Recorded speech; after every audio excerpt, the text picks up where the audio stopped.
नमस्कार साथियों।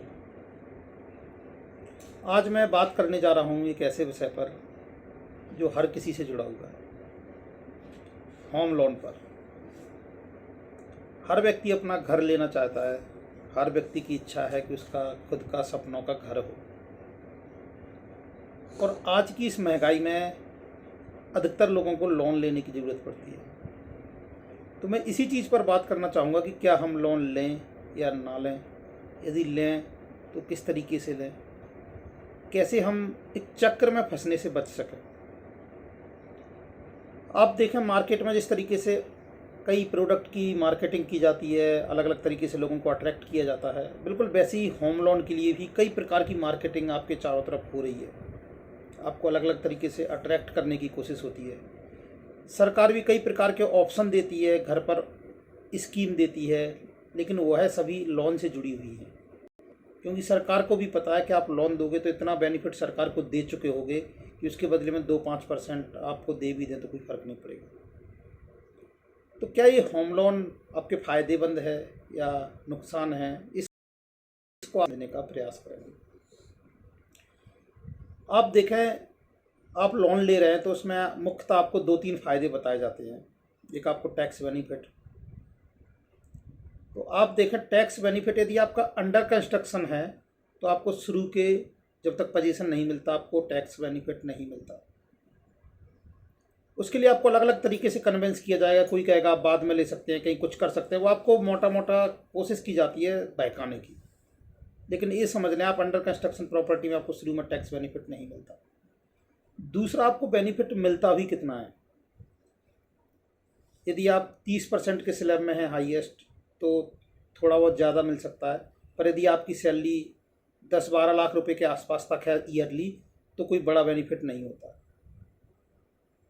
कई बार ऐसा हो जाता है कि आप 4,000 रुपये बचाने के चक्कर में 4 लाख रुपए खर्च कर रहे हो, तो कोई बड़ा मतलब नहीं निकलता। तो आप उसे एक बार ज़रूर कैलकुलेट करें कि आपका बाकी में बेनिफिट हो भी रहा है या आपका नुकसान हो रहा है। तीसरा, आपको सरकार की स्कीम जैसे सब्सिडी दी जाना है।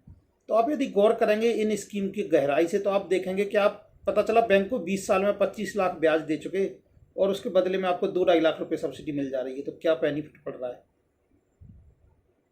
अब आप उस स्थिति को भी देखें कि जब आप लोन ले रहे हैं तो आप उस समय क्या मनोदशा से गुजर रहे हैं। मुझे अच्छे से याद है, मेरे कई साथी हैं, जब उन्हें पता चलता है कि इस महीने सैलरी लेट हो रही है तो उनकी जो बेचैनी होती है, उनकी जो घबराहट होती है, उसको आप किसी तरीके से पैसों से कंपेयर नहीं कर सकते। वो जो मनोदशा होती है एक व्यक्ति की ईएमआई चूक जाने की, वो वही जानता है जिस पर गुजर रही है। अचानक से घर में कोई बड़ा खर्चा आ गया, किसी की तबीयत खराब हो गई, तो वो व्यक्ति उस समय ऐसी मनोदशा से कुछ लोगों को फ़ोन लगा लगा कर, यार मेरे खाते में इतने पैसे भेज दे, मेरा ईएमआई ड्यू है उस डेट को। वो जो हालत होती है एक व्यक्ति की, वो वही समझ सकता है जो लोन दे रहा है। तो अब क्या करें, इतनी महंगाई में हम घर कैसे लें। तो मैं सभी को ये सलाह दूंगा कि आप कोशिश करें इतने बजट का घर लें कि आप बिना लोन के ले सकें, या लोन लेना भी पड़े तो 10 साल के लिए बहुत कम अमाउंट का लोन, वो भी रेडी टू मूव प्रॉपर्टी पर लें। आप जरूर नहीं है आप छोटा घर ले सकते हैं शुरू में। आप ज़रूरत क्या है कि आप करोड़ का घर ले, आपकी लिमिट 20 लाख ही है तो आप 30 लाख तक का ले लें। अब फिलहाल ऐसा लें कि जिसमें आपको दिक्कत ना हो, क्योंकि लोन में आप कई सालों के लिए फंस जाएंगे।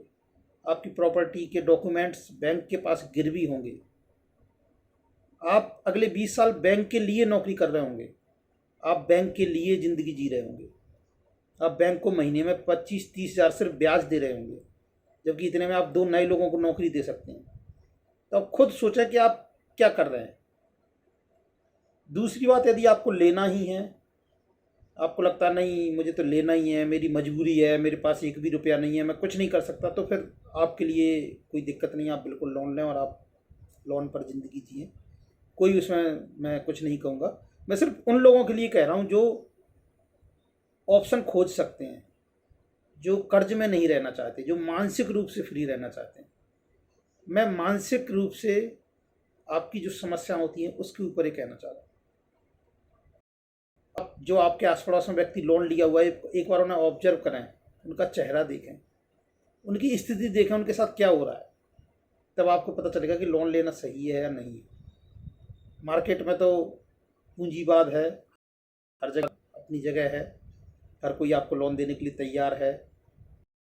7.5%, 8% इन इंटरेस्ट रेट पर आजकल लोन मिलता है। हालांकि वो कितना महंगा पड़ता है मैं उस पर भी फिलहाल बात नहीं करूँगा, आप खुद कैलकुलेट करें कि आप कितना दिख रहे हो।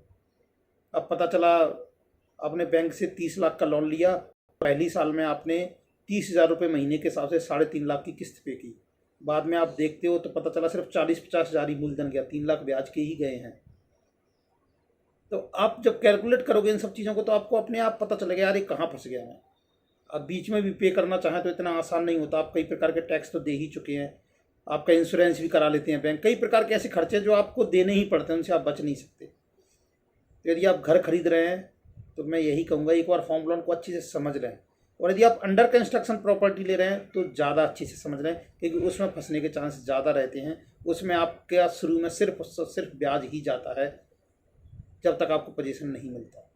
तो उसमें कुछ तरीके हैं जिनसे आप बच सकते हो, आप फंसने की जगह कम फंस सकते हो। आप, मैं ये नहीं कह रहा कि आप पूरी तरह से फंसोगे, तो आप जरूर, लेकिन आप ज़्यादा की जगह थोड़ा कम फंसोगे, ज़्यादा परेशानी की जगह कम परेशानी कर होगी यदि आप थोड़े से जागरूक हैं तो। धन्यवाद। बस इस विषय पर यही कहूँगा। अगर आपके कोई सवाल है तो आप कमेंट बॉक्स में कह सकते हैं, आप मुझे नंबर शेयर कर सकते हैं कमेंट बॉक्स में, मैं आपको कॉल करके अगर आपको ज़रूरत है किसी प्रकार की जानकारी की तो मैं वो क्लियर कर सकता हूँ। धन्यवाद।